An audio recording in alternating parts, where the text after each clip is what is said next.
Something I've heard a lot lately is people saying that my life was better when Donald Trump was president. And I think that's a really, really bad thing to say. And this is not a political statement. If you say that your life was better in the past because some other politician was in office, that's a really harmful thing for your life because now you've put the quality of your life in the hands of some politician that you have no control over. Right? You can go to the polls and you can cast your little vote and you can hope that they count your little vote.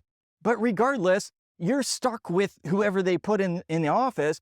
And if your life is so fragile that your whole quality of life is affected by the person that's in office, then you've got a major problem. And there may be exceptions to this, right? Like if the Democrats sent you to get blown up in one of their foreign wars and you got your leg blown off, and now your life is worse, it's like, okay. But that's a very, very extreme case. For the vast majority of us, yeah, life got a little bit difficult. Like the situation, the circumstances around us got a little bit more difficult because we have a crappy government in office. That's clearly the case.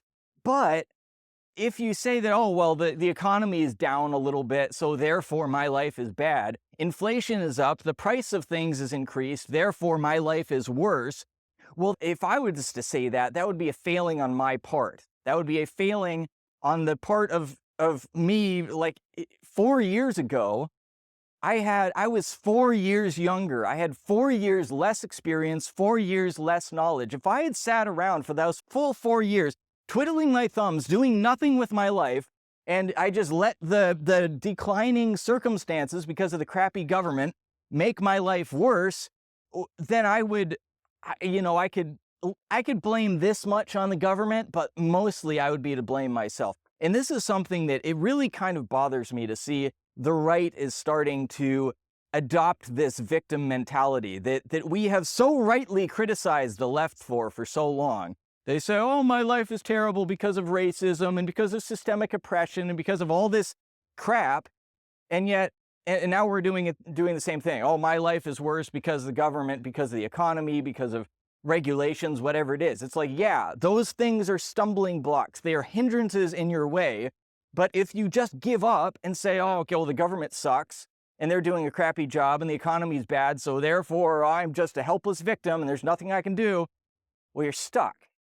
And you're going to be stuck for as long as you have that attitude. And what happens if God forbid Kamala Biden or like it doesn't matter who the president is. If it's a Democrat president these days, like Biden can't even control his own bowel movements. He's not controlling the government, obviously. Like everybody knows that, except if you're like the most brain dead Democrat, maybe you don't realize that, but like everybody just about realizes that. And so it kind of begs the question, who exactly is running the government? And I don't know the answer to that exactly, but I can be fairly confident that the answer of who is currently running the government is the same answer as who will be running the government under a supposed Kamala Harris presidency. But the point is that if that Borg, that machine, that whatever it is that is running the country currently, if they manage to get themselves reelected for another 4 years, are you just going to sit in a corner and cry because you didn't get the outcome you wanted in the election? Right? And yeah, they'll tank the economy. They'll do all sorts of terrible things. They'll make business more difficult. But again, it's like, are you just going to accept that and throw up your hands and say, oh, I lost? Or are you going to do what it takes for your individual self to make your life better? Right? Are you going to, if circumstances get difficult, are you going to just blame your outcomes, your life experience on the difficult circumstances? Or are you going to use it as an opportunity to get stronger and to get better and to succeed anyway? I got an email from a guy. I was teaching a course on how to become a data analyst, which is a pretty nice career. And I was teaching people how to get into it. And you can get into it self-taught, right? This is not something that you really learn in college. They do have degrees for it now, but they're probably just about as useless as all their other degrees. but it's something that I taught myself and something I was teaching other people to teach themselves. Well, I got an email from one guy saying that oh well the reason well I'm not going to try, I'm not going to do this because I'm a white man, I'm a straight white man, and I'm discriminated against for hiring. And so yeah, it's just like he was very angry about this, and he just threw up his hands and said, oh, I'm not going to succeed.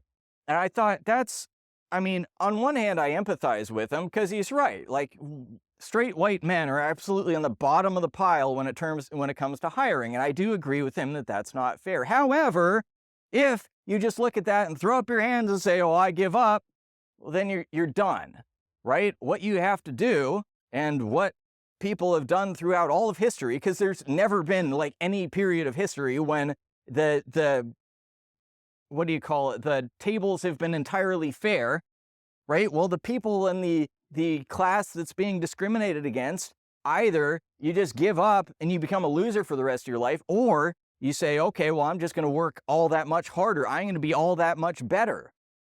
And I'm going to find a way to succeed in spite of the odds that are against me. So my advice to you, if you are one of these folks who has staked your life, or like your success in life for at least the next 4 years on Donald Trump becoming president, is stop it. If Donald Trump becomes president, and he has an amazing team, like I love the idea of Elon Musk and Bobby Kennedy and now Ron Paul, which is like the most amazing thing ever for me. If those people get into government, it's going to make the government better. It's going to make the economy better. I absolutely agree with you there. But that's first of all not under your control. And secondly, even if that does happen, there's still forces that are beyond your control, right? There's still a lot of people that are going to be out of work because of AI, right? And Elon Musk is one of the people leading the charge. And Elon Musk is going to be one of the people in the Trump administration. And that's not a bad thing, right? That's just the progress of society. It's the progress of technology. If you do not take the time to grow yourself and advance yourself, you are going to be left behind no matter who is the president, no matter how good or how bad the economy is. So my strong advice to you is make yourself better, make yourself too good to fail. Make yourself so skilled and so talented that you have to succeed financially, physically, spiritually, in every way, no matter what situation you're in, and no matter who is in the government. So please do this. It will make our side so much stronger. If you found this video helpful, do me a favor, hit the like button, subscribe, and I'll see you in the next one.